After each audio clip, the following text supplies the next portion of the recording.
دلیل کا ہے کہ یہ دی جاتی ہے. اور یہاں پھر وہ 2 کی بجائے 4 قومیں 6 قومیں. پہلی تو چیز یہ کہ یہ اصول ہی غلط تھا. یہ نہ تو قائد اعظم کی سیاست سی نہ وکیلانہ حربہ تھا، یہ تو قرآن کا فیصلہ ہے. وہ 2 ہی گروہ انسانے کے کہتا ہے والذی خلقکم فمنکم کافر ومنکم مومن. پھر وہ کبھی کبھی میں درمیان میں آ جاتی ہے.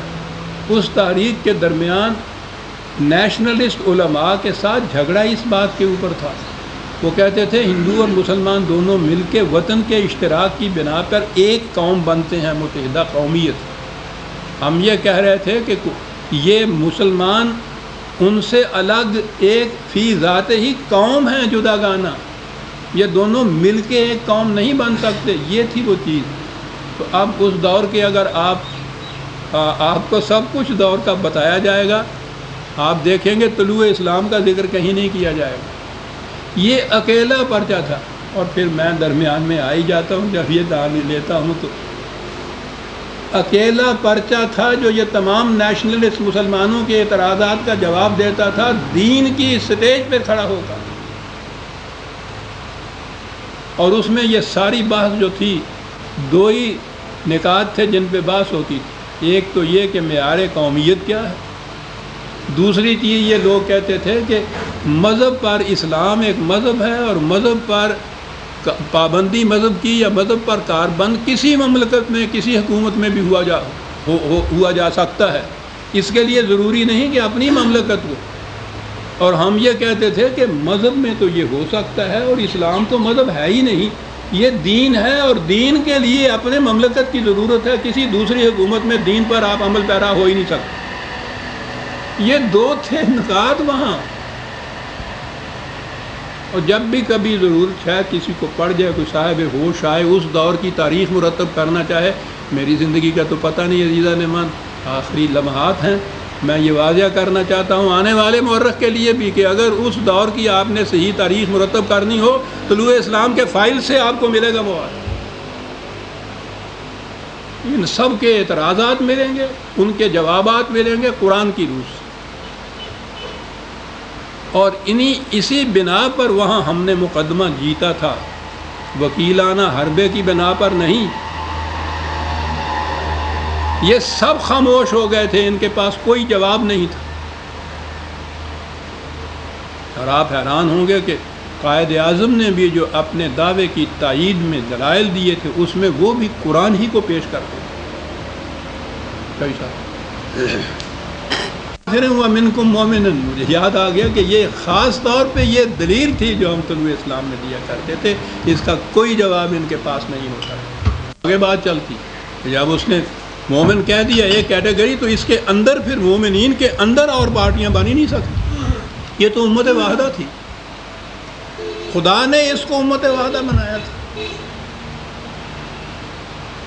فَمِنْكُمْ مُؤْمِنٌ وَمِنْكُمْ کافرٌ وَاللَّهُ بِمَا تَعْمَلُونَ بَصِيرٌ. اور اس کے بعد یہ ہے کہ تم کرتے کیا ہو، ہم دیکھتے ہیں جو تم کرتے ہو. ٹھیک تھا یہاں رہا وہ گر جائے گا، وہاں میرا ہاتھ نہیں گیا. ہم دیکھتے ہیں جو تم کرتے ہو. سوچئے کہ کس سے کہا جا رہا ہے. ارے دل، یہ تو اپنی داستان معلوم ہوتی. اب انسان کی طرف آ گئے. خلق السماوات والارض بالحق. بڑی اہم چیزیں ہیں صاحب. اس کائنات کو ہم نے اب یہ جو ہے نا بالحق، قرآن سمجھنے کے لیے بھی انسانوں کی فکر نے جو کچھ کہا ہے وہ اگر پہلے سامنے ہو بیک گراؤنڈ میں، پس منظر میں، تو پھر قرآن کے یہ احکام جو حقائق ہیں وہ بڑی آسانی سے سمجھ میں آ جاتے ہیں. پھر اگر میں کو معاف کر دیں تو میں عرض کروں کہ میں نے قرآن کی تفہیم کے لیے سب سے پہلے انسان نے کیا سوچا کتاب لکھی. حکمائے یونان سے لے کے 2500 سال پیشتر سے لے کے آج تک زندگی کے مختلف شعبوں کے متعلق جتنے سربراہ فلاسفر، سائنسدان، حکماء، مورخین، سیاستدان ان کے ہاں کی اوریجنل کتابیں جو تھیں ان کے اقتباسات دے کے اس کے اندر یہ بتایا گیا کہ تنہا عقل انسانی زندگی کے معاملات کا حل پیش نہیں کر سکتی، اس کے لیے وحی کی ضرورت ہے۔ اس میں جو کچھ انسان کی فکر نے جو کچھ کہا ہے تنہا، وہ سب کچھ آیا ہے، وہ سامنے ہو تو پھر پتہ چلتا ہے کہ قرآن کیا کہہ گیا۔ یہی بات جو ہے اس نے کہا ہے کہ یہ یونیورس، یہ کائنات، آپ رکھیے اگر انگریزی میں کہوں کہ یہ ایک ریئلٹی ہے، اٹ ریئلی ایگزسٹ۔ کہا کہ یہ تو ہمارے سامنے ہے، یہ کائنات موجود ہے، اس کے متعلق کہنا کہ صاحب یہ موجود ہے، ایگزسٹ، جسے میں نے کہا ہے، اس کو ریئلٹی کہتے ہیں چیز۔ ایک تو ایلیون ہوتا ہے کہ وہ نظر ایسے آتا ہے کچھ، لیکن در حقیقت ویسے نہیں ہوتا، جیسے سراب، وہ ریگستان، دور سے پانی نظر آتا ہے تو پانی ہوتا نہیں ہے، قریب جاؤ تو ریت ہوتی ہے، وہ ایلیون ہوتا ہے۔ وہ بات میں سے بات نکلائی ہو، ایرک فرام اس دور کا بڑا نفسیات کا حاکم ہے، ایلیون کے لیے اس نے مثال دے، وہ چھوٹی چھوٹی مثالوں سے بات ثابت کرتا تھا کہ حقیقت میں وہ بات نہ ہو، محسوس ایسا ہو، تو اس نے کہا تھا ایلیون منافق کی ہنسی۔ کیا بات ہے، ان لوگوں کے کیا کہنے ہیں، کہاں چلے جاتے ہیں۔ تو یہ چیز فکر انسانی کی روح سے آپ دیکھیں گے کہ ایک گروہ مفکرین کا بہت بڑا، بلکہ یہ ہندوؤں کے تو مذہب کی بنیاد اس پہ ہے کہ یہ کائنات فی الحقیقت ایگزسٹ نہیں کرتی۔ ان سے متاثر ہونے والے ہمارے ہاں کے بھی مفکرین کہیے، شعراء کہیے، ہستی کے مت فریب میں آ جائیو اسد، عالم تمام حلقہ دام خیال ہے، فریب ہے، مایا کا، یہ ہندو مذہب ہے یا ہندو فلسفہ کہیے، فریب ہے، مایا کا جال ہے، یہ آپ کو ایلیون ہے جو نظر آ رہا ہے، یہ حقیقت میں موجود نہیں ہے۔ بہت پرانی چیز ہے، حکمائے یونان میں سے بھی ایسے تھے جنہوں نے یہ بات کہی، اور یہ آگے چلی، آدھی دنیا یہ کہتی چلی آ رہی۔ قرآن نے آ کے 1300 سال پیش تک کی دنیا میں، اس خطے میں جہاں علم نے قدم بھی نہیں رکھا ہوا تھا، اس قسم کے تاریک دور کے تاریک تر خطے میں ایک ان پڑھ اٹھ کے یہ کہتا ہے کہ خلق السماوات والارض بالحق۔ اللہ، کیا فکر انسانی اس دور میں یہ بات کہہ سکتا ہے؟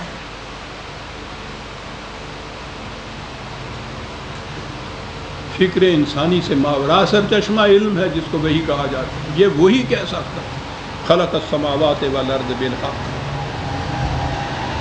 اور سمجھ سکتا ہے اس چیز کو وہ جسے یہ معلوم ہو کہ انسانی فکر کائنات کے متعلق کیا کہتی تھی۔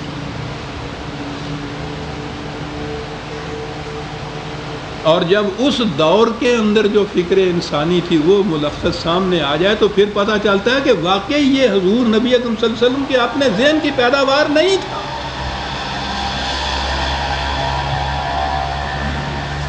وہی کہ من جانب اللہ ہونے کے یہ ہیں دلائل اور یہ ہیں ثبوت عزیزان من بالحق۔ اب انسان ہوا، وَصَوَّرَكُمْ فَأَحْسَنَ صُوَرَكُمْ، یہ صورہ جسے تصویر کہتے ہیں نا، یہ در حقیقت اس کے معنی فارم کے ہوتے ہیں۔ یہ ارسطو نے سب سے پہلے فلسفے میں یہ بات کہی تھی کہ کوئی شے جب وہ فارم اختیار کرتی ہے تو اسے شے کہا جاتا ہے۔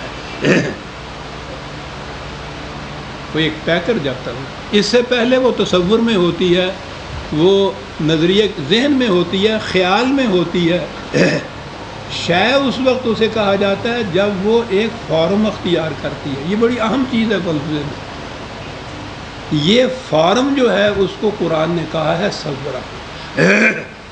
معاف رکھیے، یہ جو پیکر انسان کا فارم میں جب یہ آیا ہے نا، اس کی تخلیق کا سلسلہ اس سے بہت پہلے شروع ہو گیا تھا۔ کیا بات قرآن ایولیوشن کے اندر وہ لاتا ہے اولی جرثومہ جو زندگی کا